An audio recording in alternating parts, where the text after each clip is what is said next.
Good morning, friends. Welcome back to Locally Raised. Today I am ready to fill my new raised beds. John built me 4 new raised beds in the past few weeks, and if you want to see how he built them, I'll link that video below because we give step-by-step instructions for building these beds. But the next big step is to get them filled with soil. I have been itching to plant my transplants out in these beds, and so I need something to plant them in. In the past, I've always filled my raised beds with Mel's Mix. It's a mix of soils that I'm going to talk about in just a minute.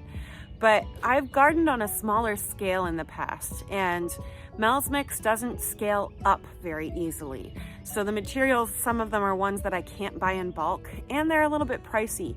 And so filling 4 raised beds with Mel's Mix just did not seem feasible for me. In terms of how many bags I'd have to buy and haul, and also just financially. Let me show you my beds and talk you through the solution that we came up with getting the best out of Mel's Mix, but also managing the budget. Here are my new beds. I love them. I'm really grateful that John built them for me. They are 8 feet by 4 feet, and they're 17 inches tall.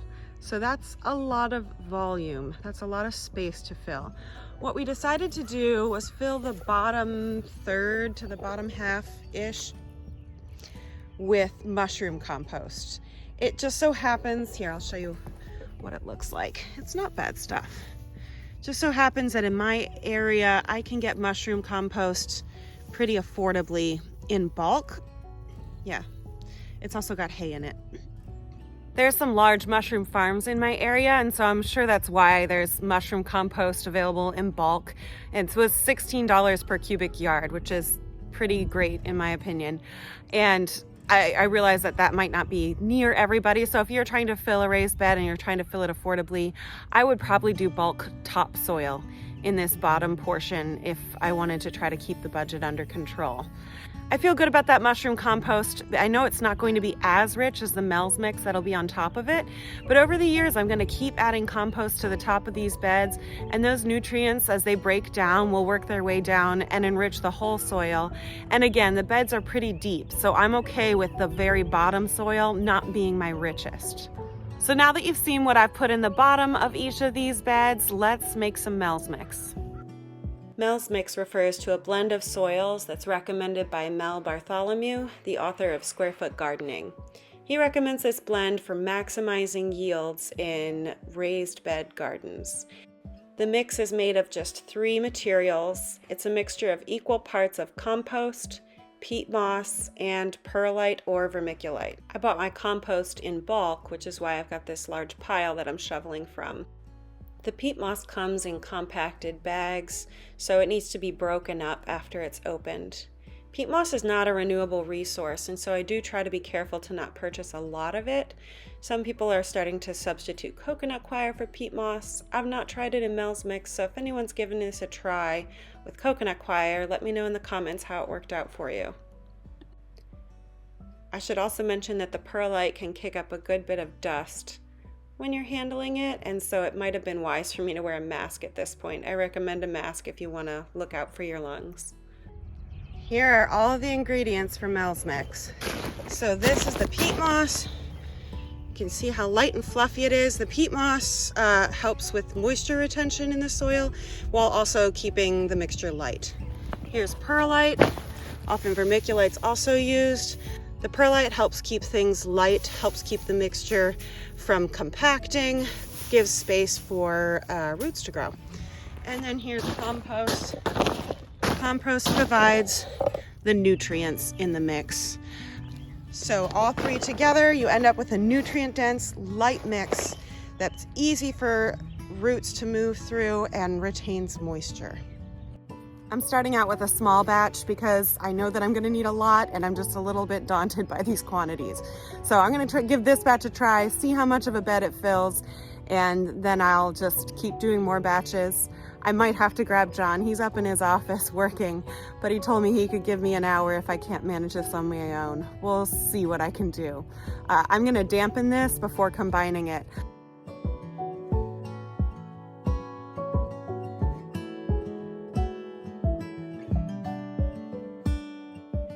It took some time to find a system that worked for me, but I finally found a rhythm that seems to be pretty effective for mixing. So I use my garden rake to start the mixing process, going from every direction. Then I rake the soil out to a thin layer, dampen it down, and then I lift each edge of the tarp to really turn things over in larger quantities and uncover any pockets of unmixed material. And then I repeat the process.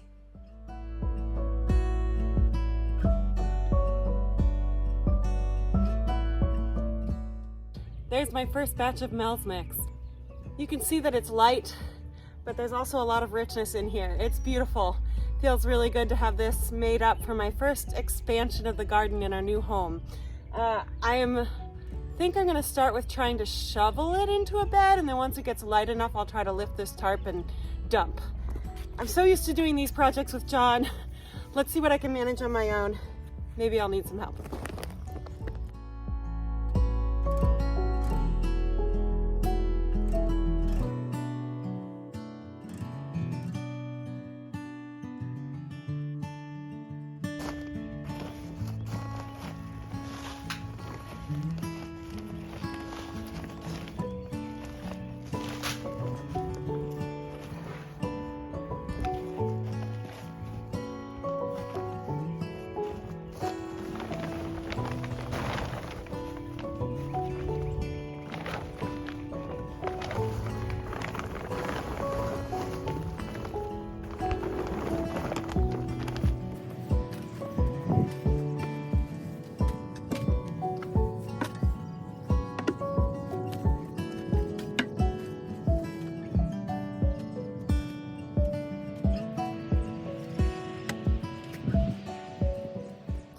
That batch did not fill up this bed. I was hoping it would, but I know the tendency is to underestimate.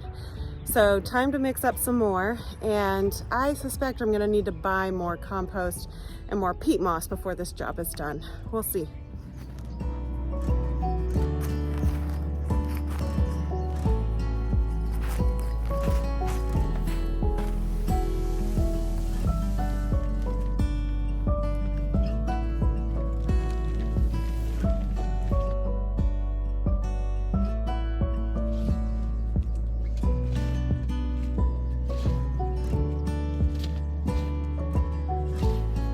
One bed is finished.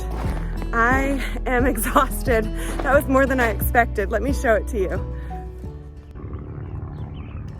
There it is. Look at this.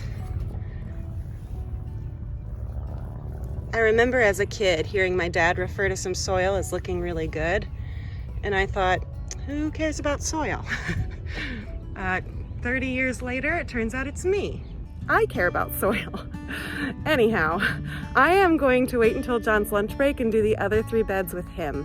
My back hurts. This was a bigger job than I thought. So we'll get this done in a few hours. I decided to go out right away and get another yard of compost and a few more bags of peat. Now John and I are ready to finish the job.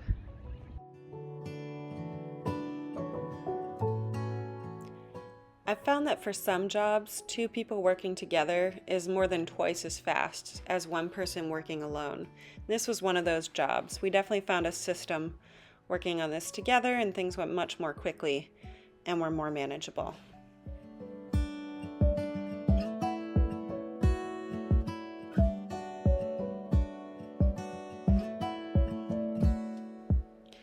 We had to complete this work in several pieces throughout the day, and by the end of the day, our whole little crew was involved. These kids were pretty happy to be allowed to use some tools and learn how to work.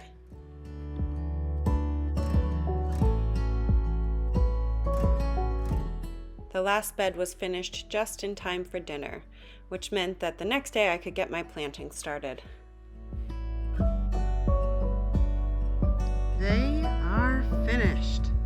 I am ready to get some beets in the ground.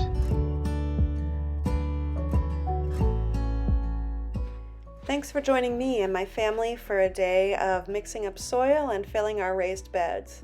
This is just one more step towards being able to grow more of our own food and raise more of our own food, and that feels pretty good. Let me know in the comments if you have any favorite soil blends or what you'd like to use in your own raised beds. Please be sure to like, share, and subscribe so I can share more of my projects with you, and I wish you the best of luck if you're doing your own gardening right now. I'll see you next week.